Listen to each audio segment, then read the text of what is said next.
When setting out eave widths, a line has to be established, but before you can do so, you must first straighten and brace the hip rafters. This is done by using a piece of material such as a batten, which is first fixed to the hip rafter and the hip rafter adjusted so that it is straight. The bracing material is then fixed at a secure point, usually at the foot of the rafter or truss.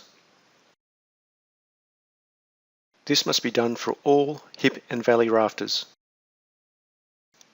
A line can now be established from hip to hip or hip to valley.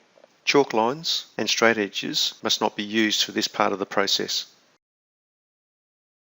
The eave width is marked in a convenient position, usually on the last rafter attached to the frame. The eave width is measured square and level off the frame and marked on the side of the rafter. Then, using a spirit level, the mark is plumbed up the side of the rafter. This is repeated at the other end of the eave, but if the rafter doesn't align with the frame, a level can be used to plumb the frame down or across the frame from stud to stud. The eave width is measured square and level off the frame, marked on the side of the rafter, and again plumbed with the spirit level. A string line can then be established, keeping the string line just below the tails of the rafters and ensuring that the string line lines up with the marks for the eave width. Once the line is adjusted, make sure that the line isn't touching any of the rafters and make any further adjustments if need be. The remaining rafters can then be marked off the string line by first starting at the hip rafter, but note, when plumbing up the line for the hip rafter, the level is to be square off the line, not against the rafter.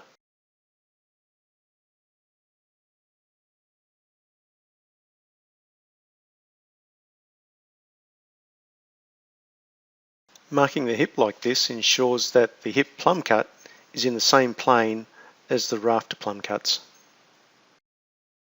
and working your way back through the rafters until all the rafters are marked.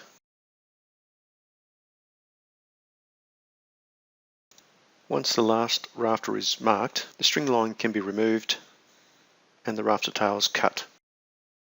When cutting the rafter tails, back the angle of the saw off slightly